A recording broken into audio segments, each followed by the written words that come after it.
நவராத்திரி பண்டிகையின் 9 நாட்களில் முதல் 3 நாட்கள் அம்பாளுக்காக அர்ப்பணிக்கப்படுகின்றன. இந்த முதல் 3 நாட்களும் மாகேஸ்வரி, கெளமாரி, வாராகி என்ற பெயர்களில் துர்க்கைக்கு சிறப்பு பூஜைகள் நடைபெறும். அடுத்த 3 நாட்கள் மகாலட்சுமிக்கு சிறப்பு பூஜைகள் நடக்கும். மகாலட்சுமி, வைஷ்ணவி, இந்திராணி என்ற பெயர்களில் இப்பூஜைகள் நடக்கும். கடைசி 3 நாட்கள் சரஸ்வதி, நரசிம்ஹி, சாமுண்டி என்ற பெயர்களில் சரஸ்வதிக்கு பூஜைகள் செய்யப்படும்.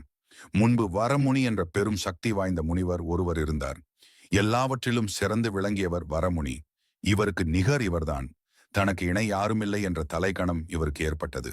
பதவியும் தலைக்கணமும் ஏற்பட்டால் மற்றவர்களை துச்சமாக மதிக்கும் எண்ணமும் வரும்தானே? வரமுனிக்கும் அது வந்தது.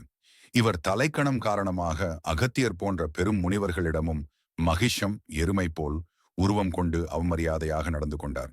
இதனால் கோபம் கொண்ட முனிவர்கள் அனைவரும் எருமையாக போவாய் என்று அவருக்கு சாபமிட்டனர். ரம்பன் என்ற அசுரன் கடுமையான தவத்தில் ஈடுபட்டிருந்தான். அவன் தவத்தை மெச்சி அவன் முன் தோன்றினார் அக்னி பகவான். அவன் தனக்கு சர்வ வல்லமை பொருந்திய மகன் வேண்டும் என வேண்டினான். அவன் வேண்டியதை அருளிய அக்னி தேவன், ரம்பன், நீ கேட்ட வரத்தை அளித்தேன். நீ எந்த பெண்ணை கொண்டு ஆசை கொள்கிறாயோ அவள் மூலம் உனக்கு மகன் பிறப்பான் என்று கூறி மறைந்தார். மனம் முழுக்க உற்சாகத்துடன் வந்த ரம்பன் முதலில் கண்டது காட்டெருமையை. அவனது அசுர புத்தி வேலை செய்தது. காட்டெருமை மேல் காதல் கொண்டான். தானும் காட்டெருமையாக உருமாறினான்.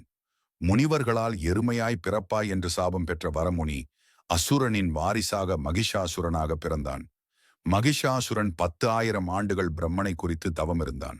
எனக்கு தேவர்கள், அசுரர்கள், மானிடர்களால் மரணம் ஏற்படக்கூடாது, கன்னிப்பெண்ணால் தான் மரணம் ஏற்பட வேண்டும் என்று வரம் கேட்டான். அவன் கேட்ட வரத்தை அருளினார் பிரம்மதேவன். அங்கு தொடங்கியது பிரச்சனை. மகிஷாசுரனின் அராஜகம் அதிகமாகியது. மகாவிஷ்ணுவை தஞ்சமடைந்தனர் தேவர்கள். மகிஷாசுரனுக்கு மரணம் பெண்ணால்தான். அவனை சம்ஹாரம் செய்த குந்தவள் மகாசக்தி மட்டும்தான் என்று கூறினார் மகாவிஷ்ணு. மும்மூர்த்திகளும் தேவர்களும் ஒன்று கூடி பிரார்த்தனை செய்ததும் சத்வ, ரஜஸ், தமஸ் என்ற 3 குணங்களையும் ஒன்றாக பெற்ற மகாலட்சுமியாய் தோன்றினாள் அம்பாள். தங்களை காக்க வந்த தேவிக்கு தேவர்கள் படைக்கலங்களை படைத்தனர். சிவபெருமான் சூலம் தந்தார், அக்னி சக்தி தந்தார், வாயு பகவான் வில்லும் அம்பரா துணியும் கொடுத்தார். தேவி மகிஷனை சம்ஹாரம் புரிய சர்வலங்கார பூஷிதையாய் புறப்பட்டாள்.